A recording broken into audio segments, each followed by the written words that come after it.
Daniel had never seen so much noise inside the small frontier hospital. The colony was usually quiet, with miners and farmers coming for simple injuries. Broken arms, cuts, and fevers were the usual cases. But this day was different. Sirens had woken the town at dawn, and a ship of foreign design landed near the landing field. The sky itself had shone with strange blue light when the engine slowed. People ran out of their homes to watch, pointing and whispering.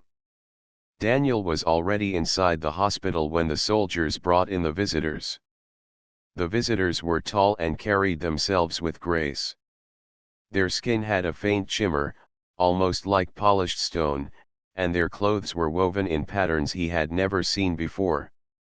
At the center of the group was a woman lying on a stretcher. Her eyes were closed, her breathing slow. The guards whispered the word Queen as they pushed the stretcher into the emergency wing. Dr. Reynolds, the old head physician, nearly dropped his tablet when he saw her condition. The woman's breathing was shallow, her pulse weak. Reynolds quickly began giving orders to the staff. Daniel, the youngest medic in the hospital, was told to assist. His heart raced with both fear and curiosity. Then another figure stepped forward. She was not a soldier. She wore a long robe of pale silver, and her dark eyes studied everything with calm focus. She carried a small case in her hand. Her voice was soft but firm when she spoke. "I am Myra, nurse of the Queen. I will stay with her at all times." Her words were accented but clear. Daniel could feel a weight in her presence. She was not like the others. She was not afraid. She moved with steady steps and placed her case on the table beside the Queen. With quick hands, she began preparing strange tools. Dr. Reynolds looked uncertain. "We do not understand your equipment," he said. "We will have to use our own." Myra turned her eyes to him, then to Daniel, who was standing nearby with a tray of medical supplies. "Then we must work together," she replied. The hospital room became a storm of movement. Machines beeped. Vials clinked. Commands flew back and forth. Daniel was told to hand over medicine, clean wounds, and check readings. He noticed that Myra never once lost her calm. Her hands moved with practiced care. She touched the Queen's forehead, spoke to her softly, and gave Daniel instructions when Reynolds was busy with the monitors. Daniel felt nervous. He wanted to prove useful, but he also wanted to show respect. Every time Myra looked at him, it felt like her eyes weighed his soul. She was not unkind, only serious. At one point, when she asked for an antiseptic, Daniel fumbled with the bottles. To ease his own nerves, he gave a crooked smile and said, "Yes, dear." The words slipped out before he could stop them. It was a habit from working long hours with the staff. Normally, the nurses would laugh or roll their eyes. Daniel expected Myra to frown, maybe even feel insulted. But instead, something strange happened. Myra's lips curved into a small smile. Her eyes softened. She tilted her head slightly and said something in her own language. It sounded melodic. Then, as if choosing her words carefully, she looked at him and said, "Mate." Daniel froze. His mind scrambled. Did she just call him her mate? Surely it was a mistranslation. She must have meant helper or partner. He chuckled awkwardly, hoping no one else noticed. But Myra had already returned to her task, as if nothing unusual had happened. The hours dragged on as the team worked to stabilize the Queen. Daniel wiped sweat from his brow more than once. He had never worked so hard in his life. At last, the Queen's breathing became steady. Color returned to her face. The monitors showed improvement. Dr. Reynolds let out a long breath of relief. "Good work," he said to the staff. "She will recover, but we must keep her under observation." The soldiers outside the door cheered quietly. They bowed their heads toward the Queen. Myra stepped back from the bed and finally allowed herself a sigh. She turned to Daniel. For a moment, she simply looked at him, studying him as if she were measuring something unseen. "You did well," she said softly. Her voice carried more warmth than before. Daniel nodded, unsure of what to say. He wanted to ask about the word she had used earlier, but his courage failed him. Instead, he busied himself cleaning the tools. Later that evening, when the hospital settled into a calmer rhythm, Daniel walked out to the corridor. Through the windows, he saw the alien ship resting on the landing field, surrounded by curious colonists. Its silver hull reflected the pale sunset. He wondered what kind of world Myra and her queen came from. He wondered why fate had brought them here, to this small, dusty colony on the edge of human space. Myra stepped into the hall, her silver robe catching the dim light. She stood beside him without a word for a long moment. Finally, she spoke. "Our queen is strong. She will rise again. You have given much today." Daniel shook his head. "I only followed orders. You did the real work." Her eyes met his again, calm and deep. "No," she said. "You gave more than orders. You gave yourself." He felt a strange chill at her words, though they were not unkind. Myra then bowed her head slightly, a gesture of respect in her culture. Daniel copied her clumsily, earning another small smile. That night, Daniel lay awake in his small bunk room, replaying the moment in his head. The way she smiled when he said yes, dear. The way she called him mate. He told himself it was just language, nothing more. But deep down, a quiet spark had been lit. And he could not ignore it. The next morning, the hospital felt heavier than usual. People whispered in the halls. The Queen's guards stood like statues near every entrance, their tall frames casting long shadows across the floor. Daniel carried a tray of supplies toward the Queen's room, trying not to look nervous. Inside, the room was quiet except for the steady rhythm of the monitors. The Queen lay resting, her chest rising and falling in calm breaths. The air carried a faint scent of herbs, a mix of Myra's medicines and the hospital's disinfectant.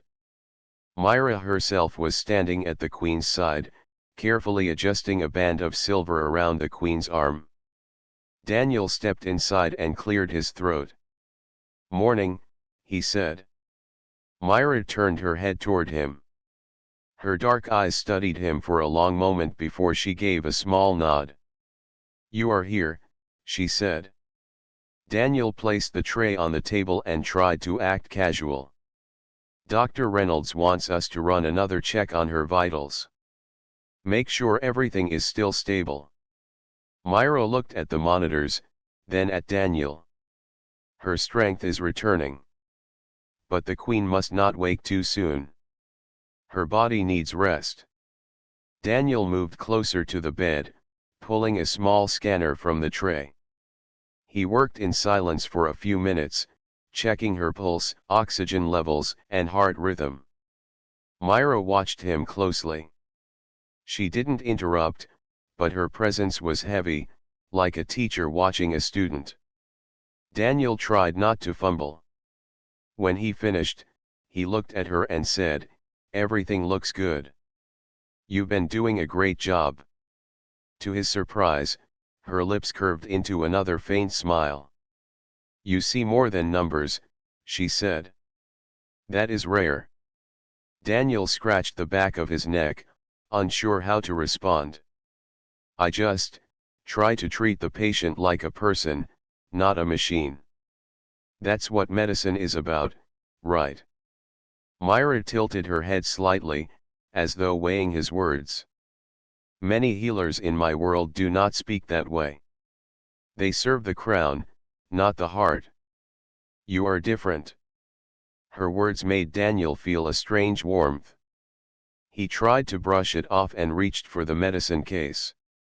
Myra stepped closer, pointing at a vial. Not that one, she said softly. This one.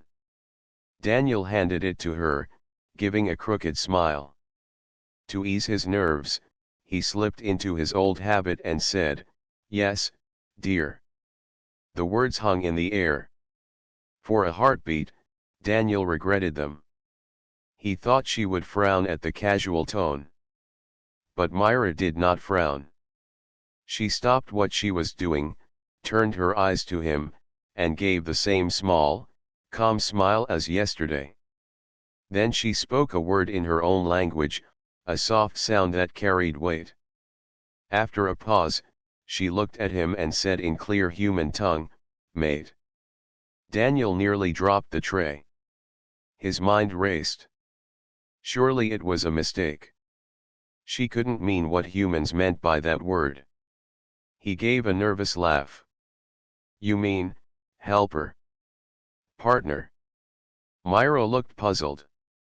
Your word is mate. Yes. The one who stands with you. The one you trust. Daniel's throat went dry. He wanted to argue, to explain that humans use mate in a very different way. But something in Myra's eyes stopped him. She was not joking. She was not confused. To her, the word carried deep meaning. The silence grew thick between them until the Queen stirred on the bed. Myra quickly turned back, placing a cool cloth on her forehead. Daniel let out a breath he didn't realize he was holding. After a while, Myra spoke again without looking at him. When you said yes, dear, what did you mean?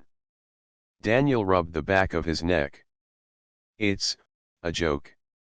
On my world, people say it when they agree, but they want to make it sound funny. It's not serious.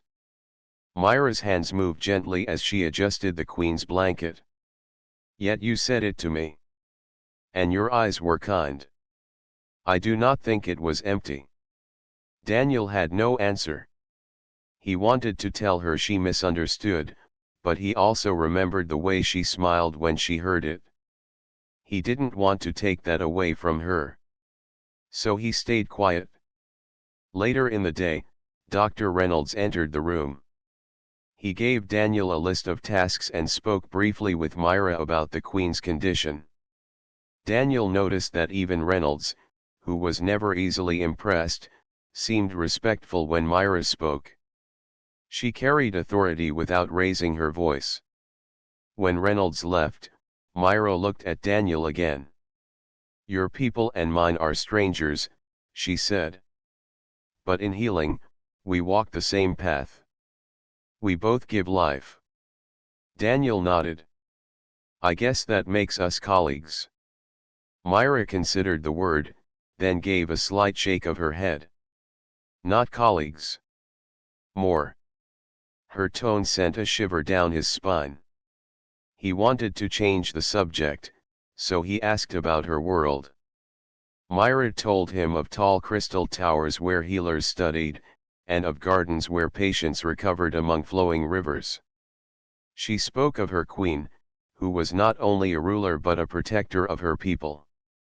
Daniel listened with fascination.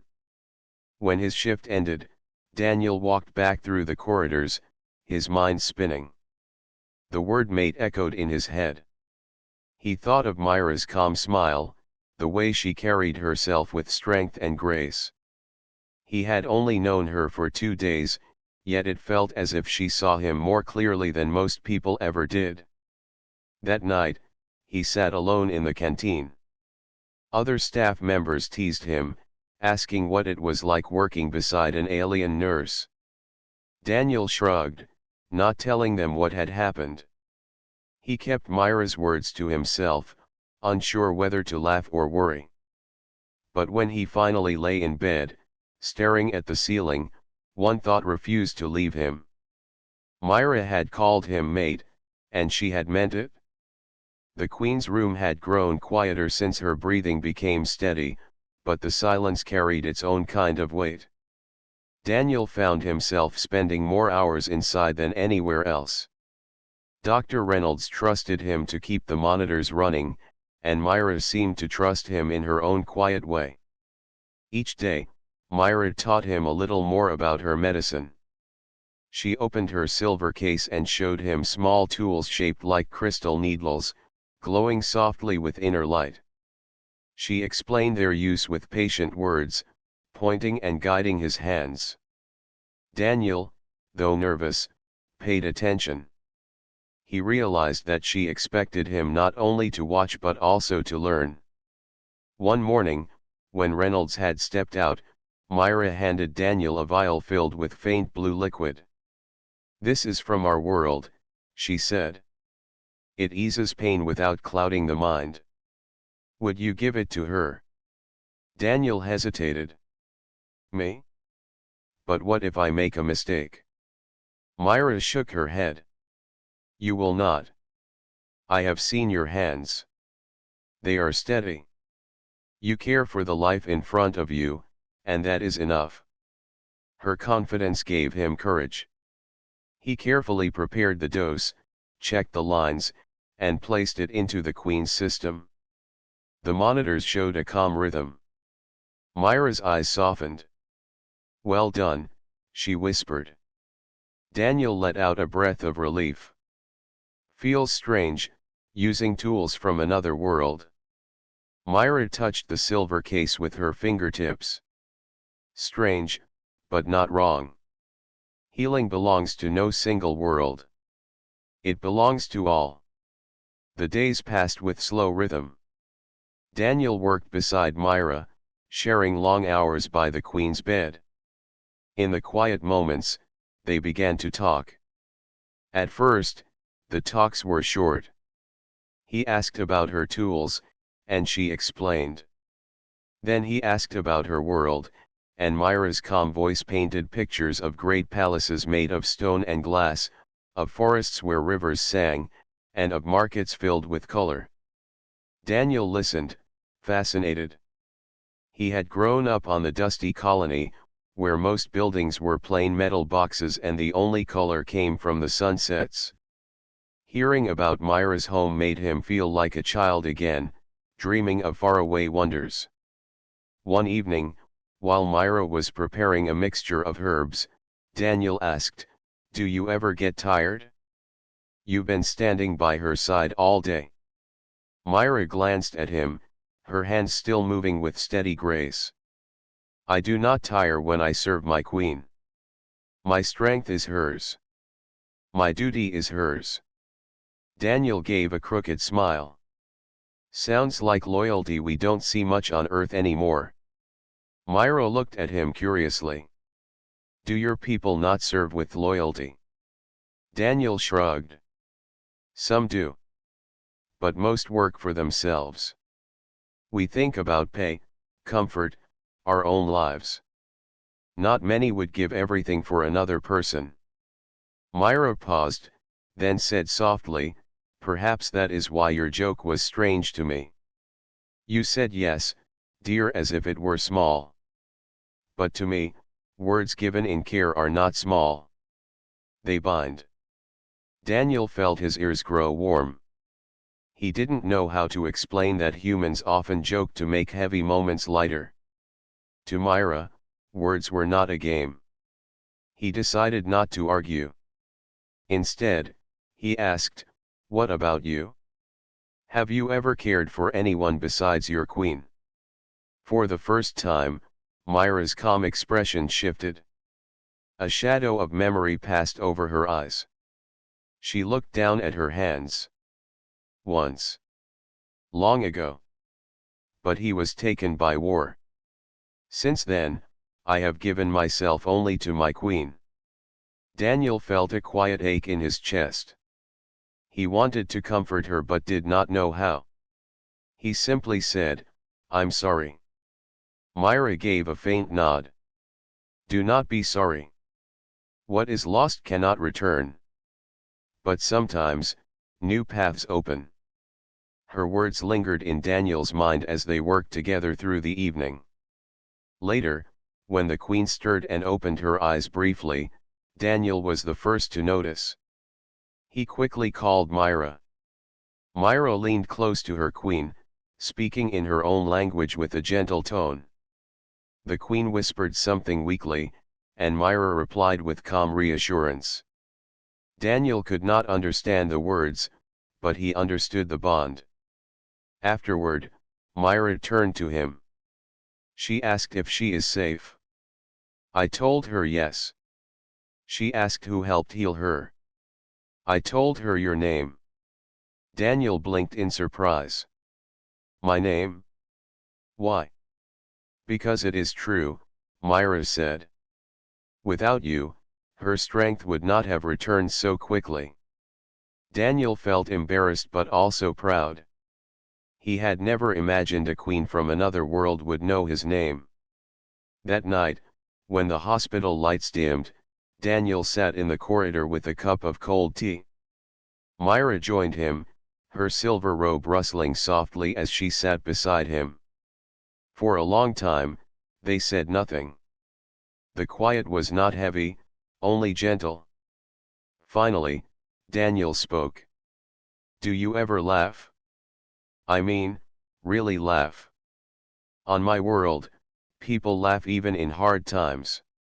It helps us keep going. Myra looked at him with steady eyes. Laughter is rare among my people. We do not waste breath on it. Daniel chuckled. Maybe not a waste. Maybe it's medicine too. Myra studied him, then gave a small, careful smile. Perhaps. When you said your joke, it felt strange. But I did not dislike it. Daniel grinned. That's good to hear. Maybe one day I'll make you laugh for real.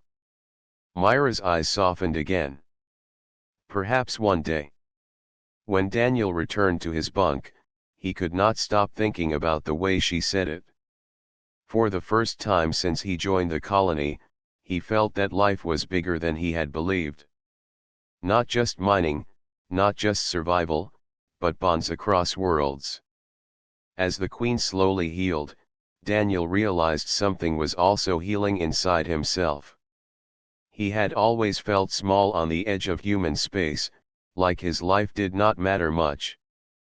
But beside Myra, every moment felt important. Every choice felt like it carried weight. And though he did not yet understand the meaning of her word mate, he began to wonder if his joke had opened a path neither of them expected. By the fourth week, the hospital had grown used to the sight of Myra walking the halls. At first, the staff whispered whenever she passed. They stared at her silver robe, her calm steps, and the faint shimmer on her skin. But over time, their fear softened into curiosity. Some even admired her for the way she never left the queen's side, never lost her patience, never raised her voice. Daniel, however, noticed something different. The whispers had shifted. Now the staff whispered about him. Have you seen the way she looks at him? A nurse said one evening in the canteen. He's always in her room, another added. Reynolds trusts him with more than anyone else. Daniel tried to ignore them, but the words followed him like shadows. Even the guards at the door sometimes gave him strange looks, as though measuring whether he was more than a medic. One afternoon, Daniel was delivering supplies to the queen's room when a young orderly nudged him in the hallway. Careful, Daniel, the man whispered. You're making history in there. Daniel frowned. What do you mean? The orderly grinned. Everyone knows she smiles at you. She doesn't smile at anyone else. Must mean something. Daniel's cheeks grew warm. You're imagining things. But deep down, he knew the orderly wasn't wrong. Myra did smile at him, though rarely. When she did, it was like a light breaking through clouds. He had noticed it himself but never dared to say it aloud. Inside the room, Myra was waiting with her usual calm. She greeted him with a small nod. The queen was resting peacefully, her strength returning each day. Daniel placed the supplies on the table and checked the monitors. His hands moved out of habit, but his mind was distracted by the whispers. At last, he blurted out, "Myra, can I ask you something?" She looked at him, curious. "Yes. Do you always smile like that? Or is it just me?" Myra tilted her head. "I do not smile often. But when you speak, I find myself doing so." Daniel felt his stomach twist. He forced a laugh. "You know, people are starting to notice. They think it means something." Myra's eyes did not waver. "It does mean something." Daniel froze. "What do you mean?" She set down the vial in her hands and faced him fully. "In my world, when one smiles during duty, it is not light. It shows bond. It shows trust." Daniel's mouth went dry. He remembered the word she had used before. Mate. His heart pounded as if he had run a mile. "So when you called me mate, you weren't joking, were you?" Myra's gaze was steady. "No, I do not joke with words of bond." Daniel rubbed his forehead. "But Myra, where I come from, mate it means more than partner. It means life partner. People are starting to think you and I, you know." Myra studied him in silence. At last, she said, "And why does that trouble you?" Daniel had no answer. It did trouble him, but not for the reasons she thought. It wasn't fear. It was something else. Something he wasn't ready to name. That night, as he walked back to his bunk, the whispers grew louder in his head. Some voices were teasing. Some were suspicious. But all carried the same message. Myra and Daniel were closer than anyone expected. A few days later, the talk reached Dr. Reynolds. He pulled Daniel aside after a shift. "Listen, son," Reynolds said, his voice low but firm. "You're doing fine work, maybe the best work of your career. But people are noticing the way you and that nurse look at each other. You need to be careful." Daniel frowned. "Careful of what?" "We're just working together." Reynolds sighed. "That's not how it looks. And if her people think you're stepping out of line, you could start a fire none of us can put out." Daniel knew Reynolds was right. But he also knew something else. Every hour with Myra felt less like duty and more like choice. He wanted to be there. He wanted to hear her voice, see her calm eyes, watch her hands move with grace. He couldn't deny it anymore. Later that week, while they worked late at night, Daniel finally spoke the thought that had haunted him. "Myra, do your people believe bonds can form between different worlds?" She looked up from the Queen's bedside. Her eyes softened. "Yes. A bond is not made by world or blood. It is made by truth." Daniel swallowed. "And if the truth is complicated?" Myra gave a faint smile. "Then the bond is stronger, not weaker." Before Daniel could answer, the Queen stirred again, her eyes opening wider than before. Myra rushed to her side, speaking in her soft language. Daniel stepped back, letting her work. The Queen's gaze drifted to him for the first time, curious and sharp even in her weakness. "She sees you," Myra whispered. "She knows." Daniel felt a chill. What did the Queen see? A young medic? A fool who made a joke at the wrong time? Or something else entirely? The whispers in the hall had grown into whispers in his heart. He could no longer pretend this was only about duty. Something was changing, not just in the Queen's health, but between him and Myra. The question was whether he had the courage to face it. That night, as he lay awake listening to the hum of the colony outside his window, Daniel finally admitted the truth to himself. Myra had called him mate. And though he told himself it was a misunderstanding, a part of him didn't want it to be. The colony was never a safe place. Pirates, raiders, and smugglers drifted across the outer rim like hungry wolves, looking for weak settlements to strike. Everyone in the colony knew this, but most believed the guards and the small defense force were enough to protect them. Daniel had just finished a long shift when the alarm began to wail. Red lights flashed across the halls of the hospital. He dropped the tray in his hands and ran toward the Queen's room. His chest tightened with fear, not for himself but for the Queen and for Myra. The soldiers at the door were already tense. Their leader barked into a comm device, his words sharp and urgent. Raiders. Small fleet. They're moving in fast. We don't know how long our defenses will hold. Myra stood at the Queen's bedside, her calm expression unbroken, though her hands were clenched. Daniel rushed inside. What's happening? They are coming for her, Myra said quietly. They know she is here. The Queen carries more value than gold. Daniel's stomach dropped. He looked at the Queen, still weak though her eyes had opened more often these days. She could not walk. She could not fight. She could only trust those around her. Evacuation. Daniel asked the soldiers. Working on it, one replied. But their ships are faster. We may not have time.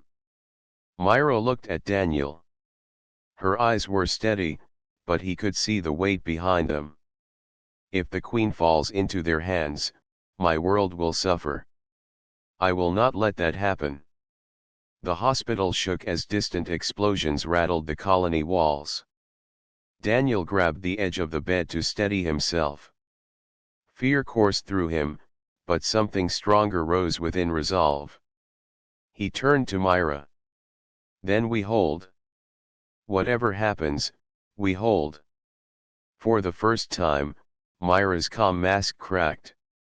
A flicker of something pride, perhaps even warmth crossed her face. She nodded once. The raiders came swiftly. Their ships pierced the colony's defenses, and soon shouts filled the streets outside.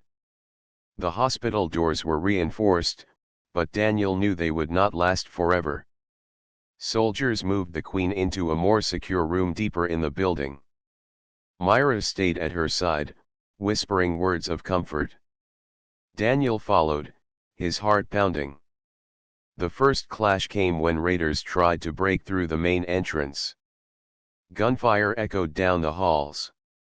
The soldiers fought hard, but more enemies kept coming.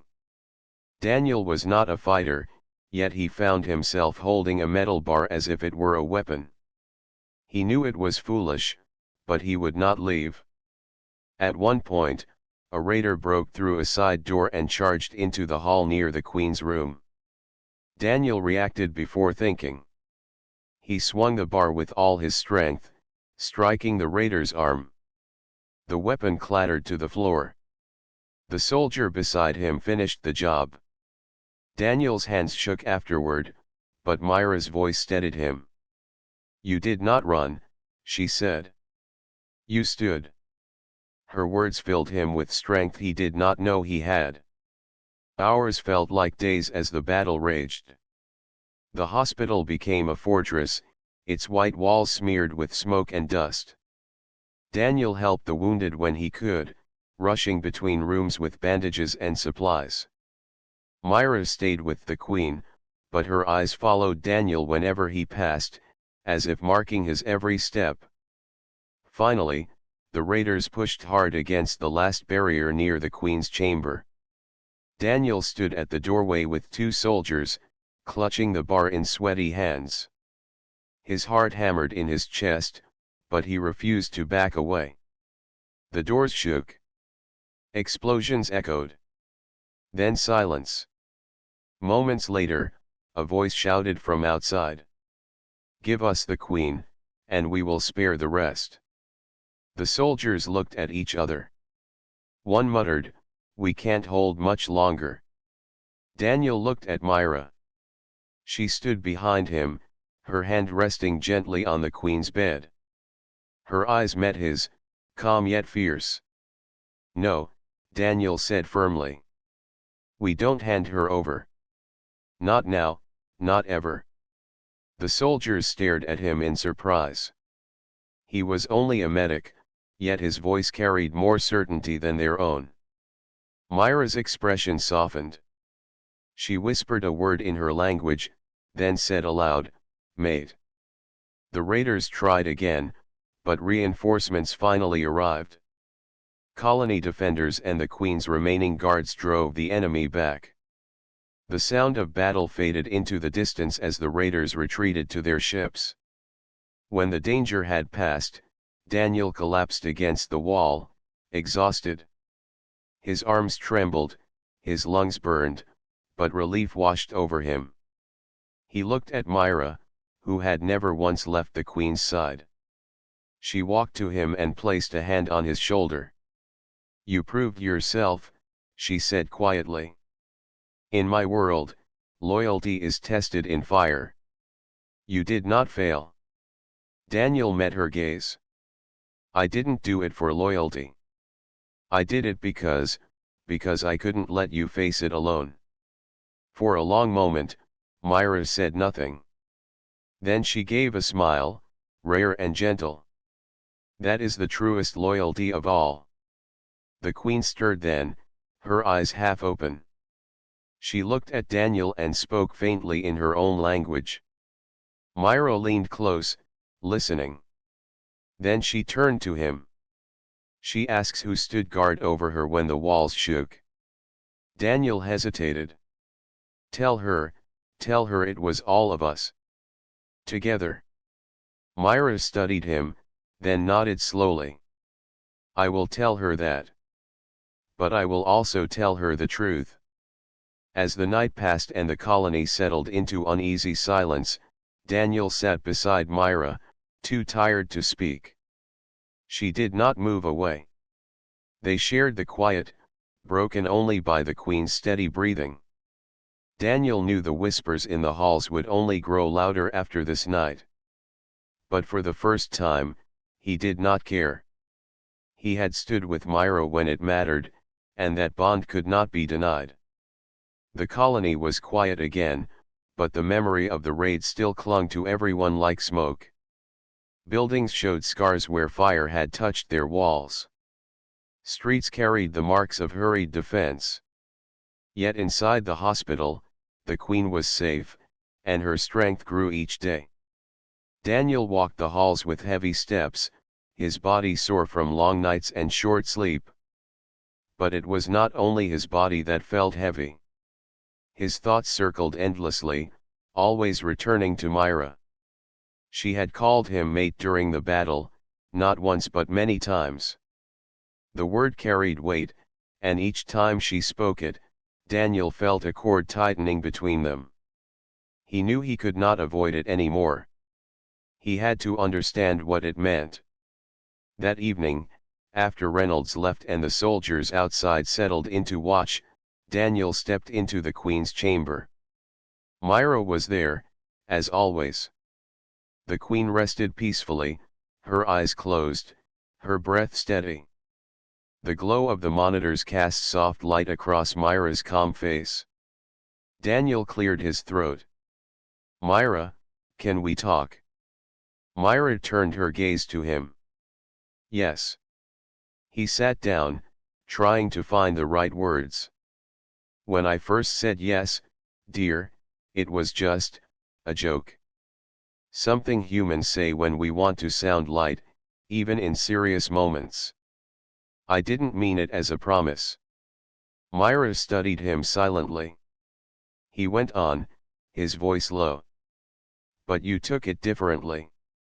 You smiled. You called me mate.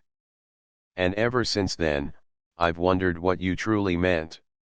Myra placed her hands on her lap, folding them neatly. In my world, words are not play. When spoken with care, they become binding.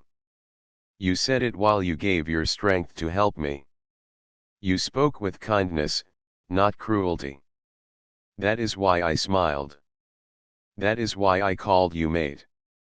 Daniel's chest tightened. So, to you, it was real? Like a vow? Yes, Myra said simply. A vow. A bond. Daniel rubbed his forehead, torn between confusion and something deeper. But Myra, I didn't know. I didn't understand. I didn't mean to promise anything. Myra's expression did not change, but her voice softened. Perhaps not. But sometimes truth comes even from words not planned. You stood in battle. You stayed when you could have fled. Those are not accidents. Daniel's heart pounded. He remembered the way she looked at him during the fight, the way her hand rested on his shoulder afterward. None of it had been chance. He let out a long breath. I don't want to lie to you. On Earth, we use humor to cover fear, to make things easier. That's all I was doing. I never thought it would mean this much.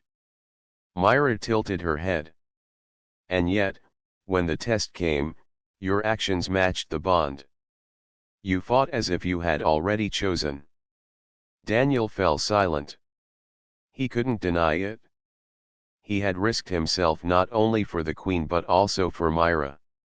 If she had not been there, would he have fought so hard? He wasn't sure. The Queen stirred faintly, murmuring in her sleep. Myra rose, adjusted the blanket, and whispered soothing words in her language.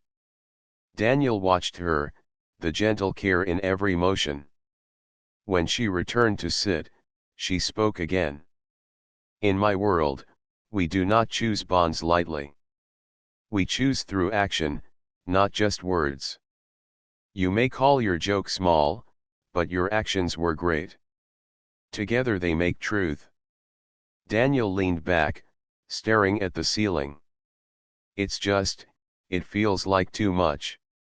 Like I stepped into something I didn't understand. And now I'm tangled in it. Myra's eyes softened. Do you wish to step away? The question struck him harder than he expected. He pictured walking away, never hearing her calm voice again, never seeing her smile when he teased, never feeling her presence at his side. The thought left an empty ache in his chest. No, he said quietly. I don't want to step away. I just don't know how to step forward. For the first time, Myra's calm expression cracked with something brighter. A hint of hope. Then you are already on the path. The room grew quiet again, filled only by the Queen's steady breathing. Daniel felt the weight on his shoulders shift. It was still heavy, but it no longer crushed him. It guided him. Later that night, Daniel found himself walking the outer corridor of the hospital. Through the windows, the stars stretched across the black sky. He pressed his hand to the glass, thinking of Earth, thinking of Myra's world, and thinking of how a simple joke had tied him to something far greater than he imagined. The whispers in the colony had not faded. People spoke of him and Myra in hushed tones. Some teased, others warned. But Daniel realized their voices no longer mattered as much. What mattered was the truth he felt when Myra looked at him. The next day, Reynolds caught Daniel in the hall. "You've changed, son," the doctor said, studying him. Daniel gave a tired smile. "Maybe. Or maybe I'm just finally seeing what matters." Reynolds raised an eyebrow but said nothing more. Back in the Queen's chamber, Daniel found Myra preparing another mixture of her strange herbs. He watched her for a moment, then spoke with new honesty. "I want to understand your ways. Not just as a healer, but as someone who stands with you." Myra looked at him, her calm eyes shining faintly. "Then you are my mate in truth." Daniel's chest tightened, but this time he did not pull away. He nodded slowly. "Maybe I am." The Queen's eyes opened then, clear and sharp at last. She looked from Myra to Daniel and spoke in her native tongue. Myra's expression softened as she translated. She says, "He carries the bond of two worlds." Daniel's throat tightened. Two worlds.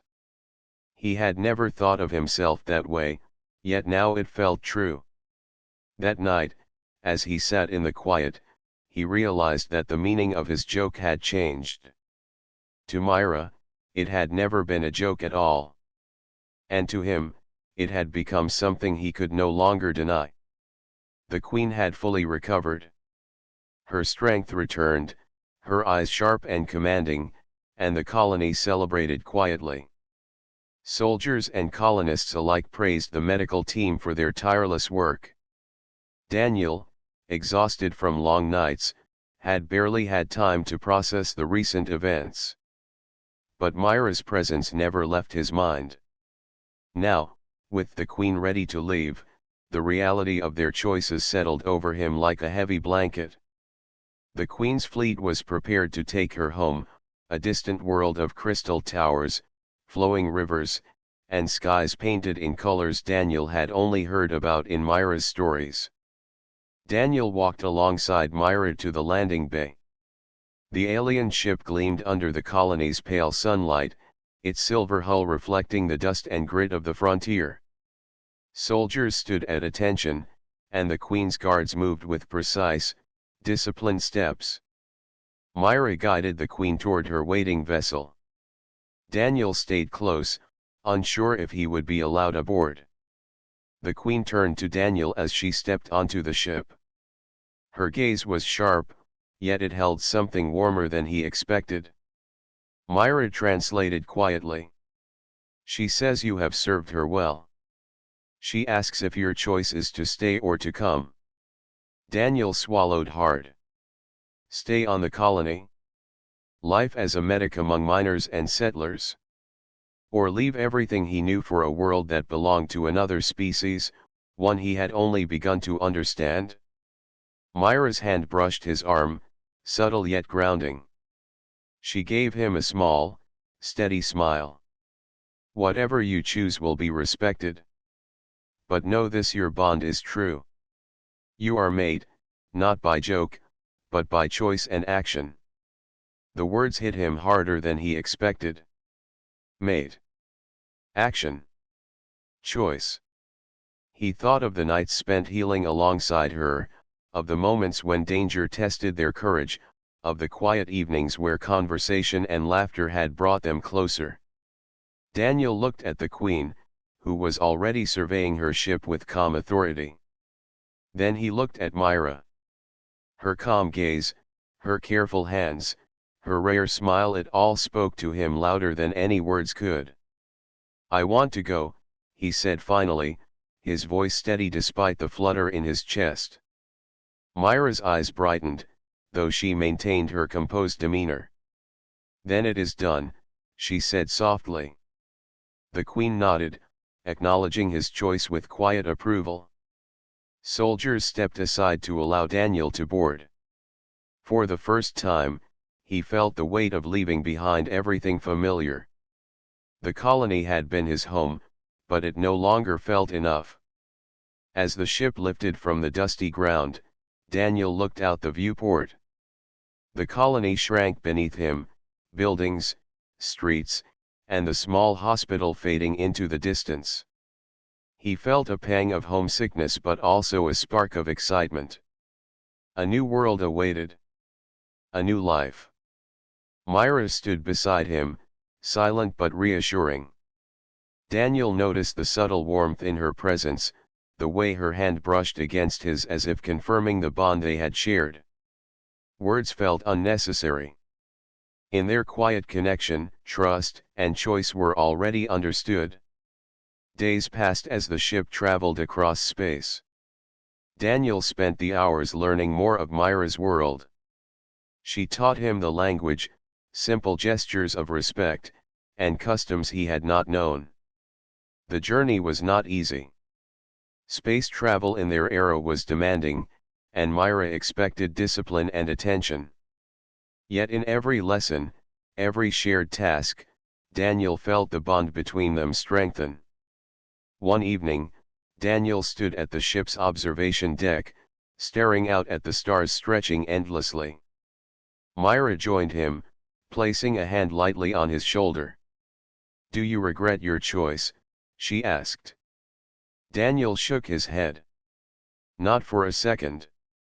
It's everything I didn't know I wanted. And I think I've found more than a home. I've found trust. I've found someone who sees me." Myra's eyes softened, a rare smile forming.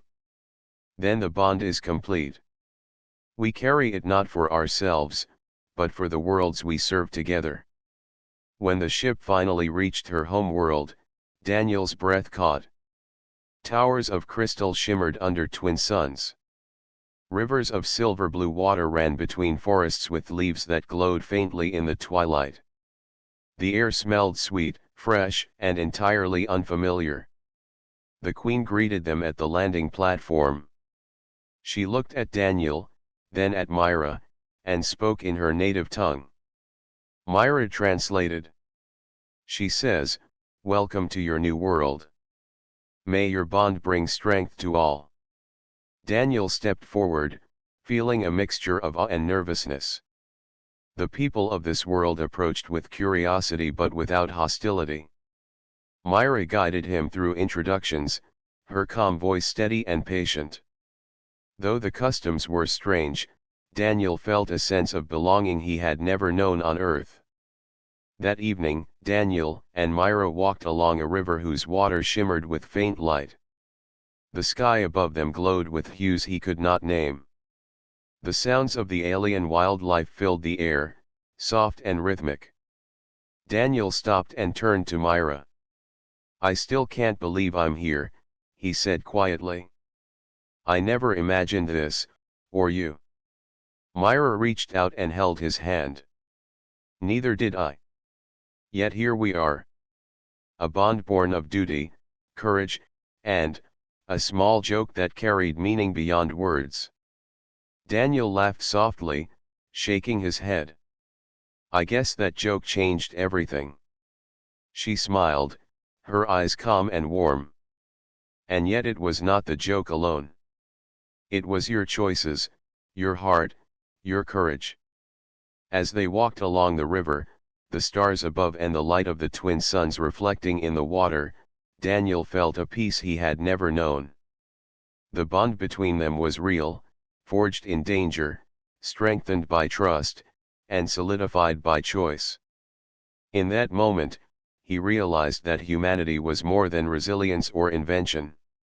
It was the ability to care, to act, and to build trust across worlds. He had left Earth behind, but he carried the essence of humanity with him, a willingness to stand, to protect, and to love. Myra squeezed his hand gently. "Your world made you strong. My world made you, mate. Together, we will face what comes next." Daniel nodded, feeling the weight of the words settle comfortably in his chest. He had chosen a new life, a new world, and a bond that was real. And for the first time, he understood the power of a word spoken in care, a small joke turned promise, and the courage it took to follow one's heart. As the twin suns set over the shimmering towers and rivers, Daniel looked at Myra and smiled. This was only the beginning of their journey, but he knew one thing for certain: whatever the future held, he would not face it alone. The ship that had carried them from the colony now rested in the harbor, but Daniel's heart felt lighter than ever. He had left one world behind, yet in doing so, he had found another one full of life, trust, and a bond stronger than any fear. The stars above shone bright, and the river below reflected them all. Daniel and Myra stood together, hand in hand, ready to face a universe where humanity and loyalty could cross worlds, and where a single moment of humor had changed everything.